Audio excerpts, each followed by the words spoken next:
Bismillahirrahmanirrahim. Assalamualaikum warahmatullahi wabarakatuh. Alhamdulillahi rabbil alamin. Allahumma salli wa sallim ala sayyidina Muhammad wa ala alihi wa ashabihi ajma'in. Subhanaka la ilma lana illa ma 'allamtana. Innaka antal alimul hakim. Allahumma inna nas'aluka ilman nafi'ah wa rizqan tayyibah wa a'malan mutaqabbalah. Allahumma ja'alna min ahli al-Qur'an, min ahlika wa khassatika ya rabbal alamin. Amma ba'd. Sahabat Al-Quran yang dirahmati oleh Allah Subhanahu wa ta'ala, pada kesempatan yang berbahagia ini, insyaallah saya akan berbagi tentang metode menghafal Al-Quran 10 menit per halaman dalam buku ini. Dan kita juga akan belajar tentang sistem hafalan Al-Quran mutqin seperti surah Al-Fatihah juga di dalam buku yang saya tulis ini. Insyaallah sahabat Al-Quran, kita akan belajar bagaimana cara menghafal Al-Quran lebih cepat, lebih mudah, dan bagaimana kita menjadikan hafalan Al-Quran yang kita hafal itu mutqin, tidak mudah hilang dan terlupakan. Sahabat Al-Quran yang dirahmati oleh Allah Subhanahu wa ta'ala, salah satu bentuk mukjizat Al-Quran adalah mudah dihafal. Karena Allah Subhanahu wa ta'ala berfirman di dalam surah Al-Qamar, diulang sebanyak 4 kali, وَلَقَدْ يَسَّرْنَا الْقُرْآنَ لِلذِّكْرِ فَهَلْ مِن مُدَّكِرٍ. Kata Allah, sungguh kami telah mudahkan Al-Quran lidzikr, untuk diingat, untuk dipelajari, untuk dibaca, untuk dihafal, untuk diamalkan, untuk disampaikan. Fahal min muddakir, apakah ada yang mau mengambil pelajaran darinya? Apakah ada yang mau menghafalnya? Dan seterusnya. Oleh sebab itu sahabat Al-Quran, karena Al-Quran ini mudah dihafal, dan Al-Quran ini adalah mukjizat yang mudah dihafal oleh semua usia dan kalangan, kita jumpai banyak anak-anak kita, balita, umur 5 tahun, bahkan di bawah 10 tahun mereka berhasil menghafal Al-Quran. Kita juga banyak melihat para remaja kita umur belasan tahun banyak yang menghafal Al-Quran, alhamdulillah. Kemudian ada juga yang umur 30 tahun, 40 tahun berhasil menghafal Al-Quran. Bahkan ada di antara kaum muslimin yang umurnya 70 tahun, 80 tahun juga bisa berhasil menghafal Al-Quran. Ini artinya apa? Bahwa kita semua dimudahkan dalam menghafal Al-Quran apabila ada niat kesungguhan, keseriusan dalam menghafal Al-Quran. Menghafal itu tidak perlu otak yang cerdas, tetapi kalau kita menghafal Al-Quran, insya Allah kita cerdas. Saya pernah membaca atau mendengar sebuah artikel yang mengatakan bahwa anak-anak orang Yahudi atau anak-anak orang Barat itu di umur 10-an tahun kurang lebih mereka berhasil menghafal 16.000 kosakata di dalam kepalanya. Adapun anak-anak orang Arab itu di umur 10-an tahun berhasil menghafal sekitar 6.000 kosakata. Dan anak orang Indonesia itu umur 10-an tahun hanya menghafal 3.000 kosakata. Ya, kita sangat ketinggalan jauh dibanding mereka. Maukah Anda, sahabat Al-Quran, ya, saya beritahu bagaimana kita bisa lebih cerdas, lebih jenius dari anak-anak orang Yahudi atau anak-anak orang Barat? Ya, ketika Islam berada di puncak kejayaannya, kita banyak menjumpai, ya, anak-anak zaman dahulu ketika Islam berjaya, ketika Islam dijadikan sebagai pegangan hidup. Ya, kita jumpai banyak para ulama kita, ya, di umur belasan tahun mereka karyanya sudah banyak, di umur belasan tahun mereka sudah menjadi orang besar, ya. Ada yang menjadi wali kota di umur 14 tahun, kemudian umur 18 tahun menjadi panglima perang, ada juga umur 21 tahun menjadi seorang sultan atau khalifah.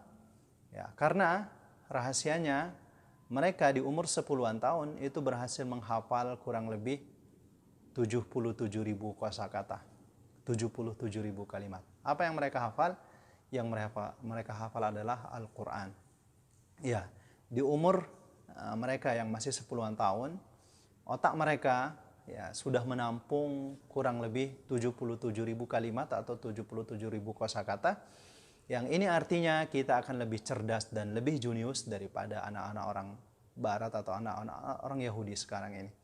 Oleh sebab itu, bagi generasi yang mendatang, adik-adik sahabat Al-Quran, salah satunya ya kunci kecerdasan atau kejeniusan kaum muslimin yaitu ketika dia kembali kepada Al-Quran, dia menghafal Al-Quran dengan baik, kemudian pelajari ilmu-ilmu yang lain yang kemudian akan menginduk kepada ilmu Al-Quran dan hadis dan seterusnya.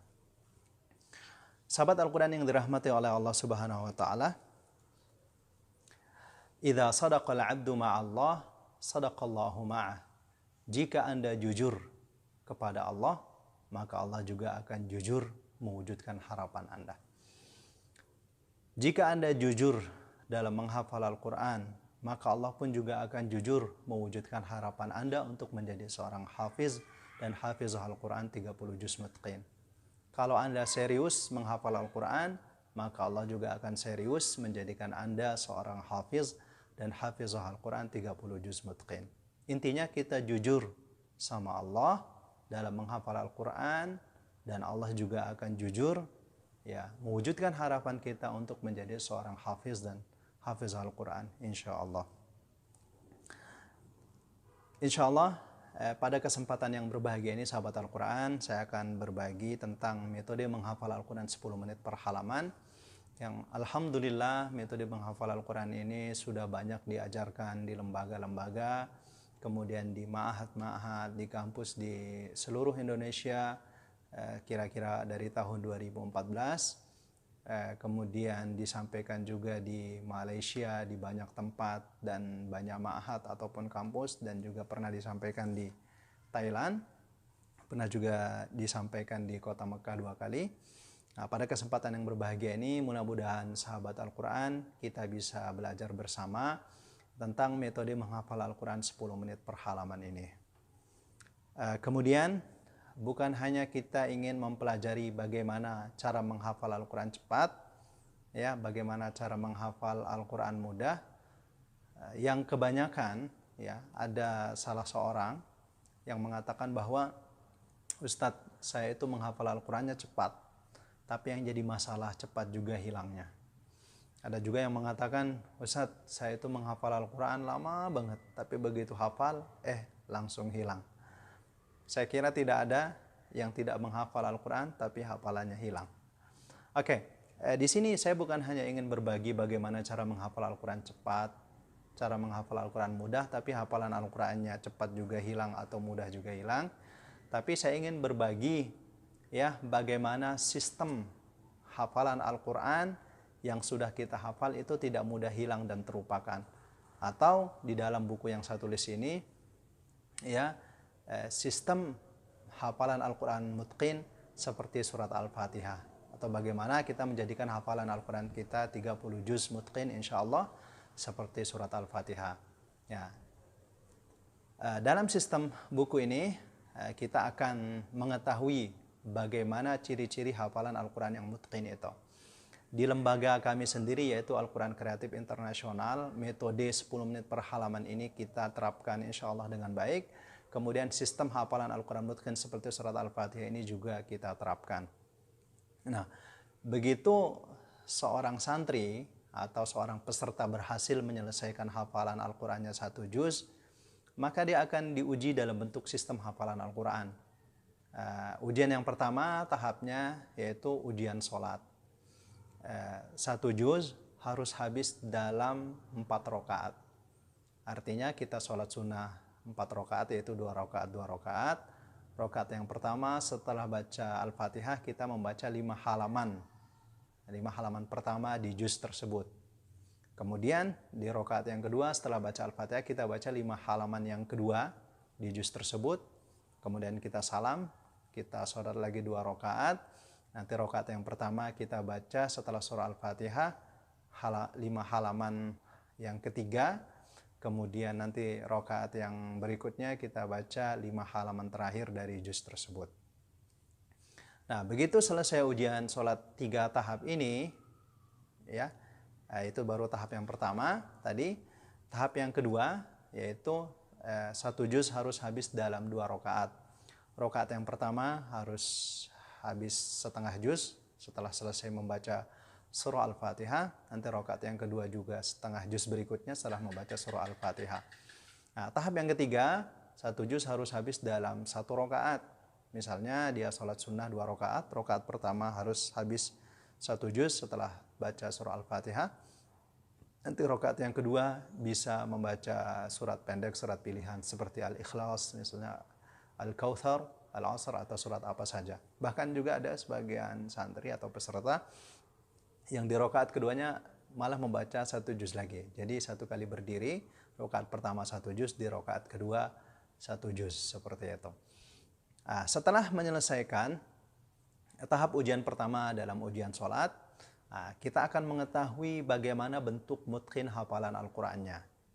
Oke, ada 8 pertanyaan bagaimana cara kita mengetahui hafalan Al-Qur'annya mutqin atau tidak. Pertanyaan yang pertama adalah kita sambung ayat.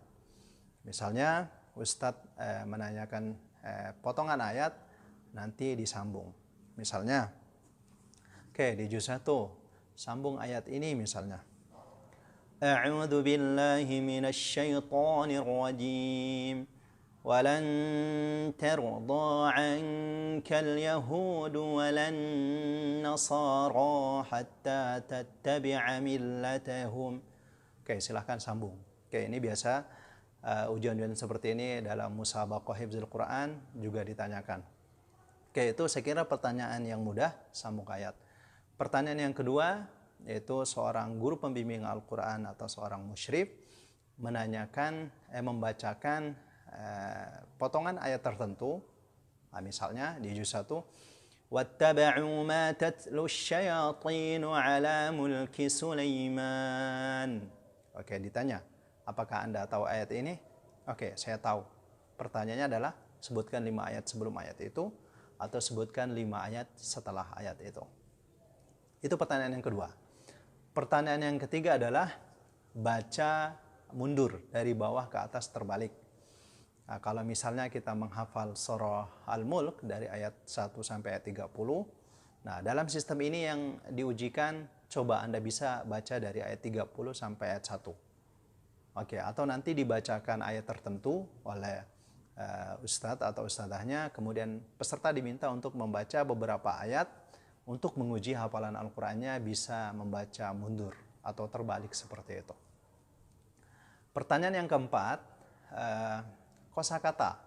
Kosakata di dalam juz itu, kosakata yang asing atau satu kosakata kemudian minta dia untuk mencarinya. Misalnya di juz 1 ada kata ba'udah, coba cari ayatnya. Ada. Inna Allah la yastahyi an yadriba mathalan ma ba'udatan fama fawqaha. Di juz 1 ada kata safra, coba cari ayatnya. Ada. Qalu ud'u lana rabbaka yubayyin lana ma launuha. قال إنه يقول إنها بقرة صفراء فاقع لونها تسر الناظرين. Pertanyaan yang kelima adalah mujmal ayat atau ayat maknanya secara umum. Misalnya di juz 1, coba baca ayat kisah tentang malaikat Harut dan Marut. Ada bibabila Harut wa Marut. Berarti awalnya wattaba'u ma tatlu syayatin.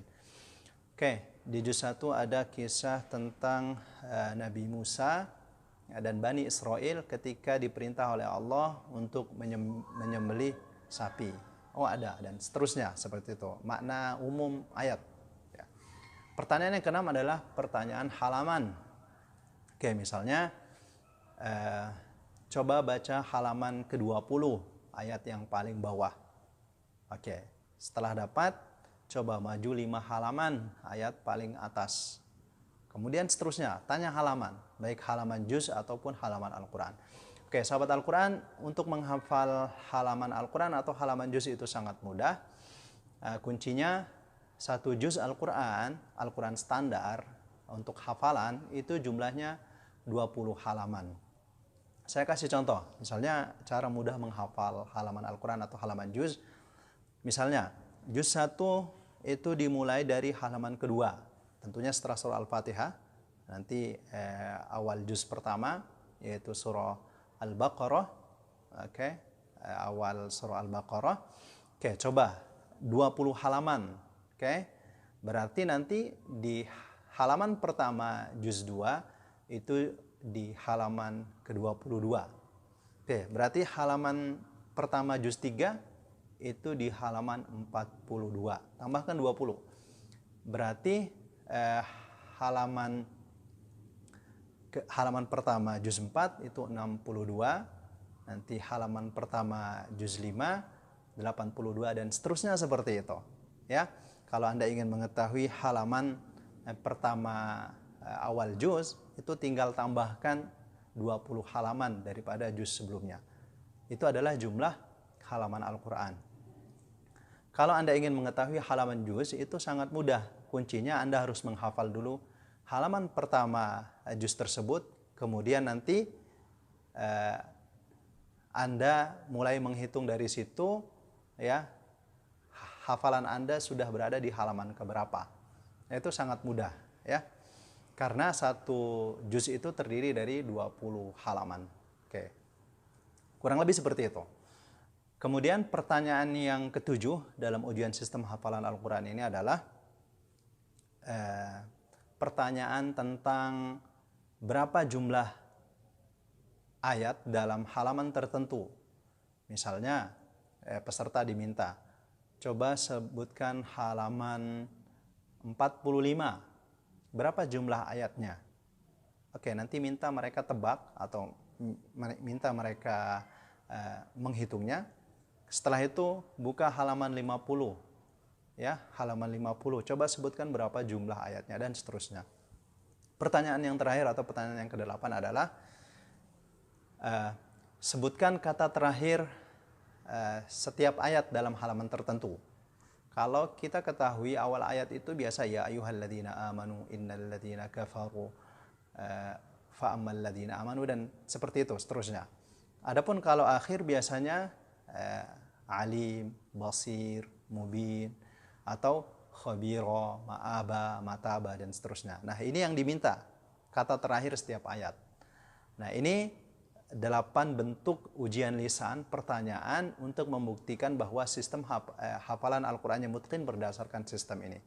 Dan ini insya Allah akan sangat mudah sekali dijawab oleh para peserta yang sudah berhasil menerapkan sistem hafalan Al-Qur'an ini dan mereka menghafal Al-Qur'an dengan metode 10 menit dalam 2 buku ini. Nah, saya kira ini saja sebagai muqaddimah sahabat Al-Qur'an. Ikuti terus metode ini, ya, bagaimana menghafal Al-Qur'an cepat, mudah dengan metode 10 menit per halaman dan bagaimana menjadikan hafalan Al-Qur'an kita mutqin seperti surah Al-Fatihah dalam buku sistem hafalan Al-Qur'an mutqin seperti surah Al-Fatihah ini. Mudah-mudahan Allah mudahkan kita semua dalam menghafal Al-Qur'an dan Allah muliakan kita beserta anak keturunan kita dengan menjadi seorang ahli Al-Quran, hafiz dan hafiz Al-Quran 30 juz mutqin. Terima kasih atas segala perhatiannya, mohon maaf atas segala kekurangannya. Saya akhiri dengan doa kafaratul majlis. Subhanakallahumma wa bihamdik, asyhadu an la ilaha illa anta astaghfiruka wa atubu ilaik. Assalamualaikum warahmatullahi wabarakatuh.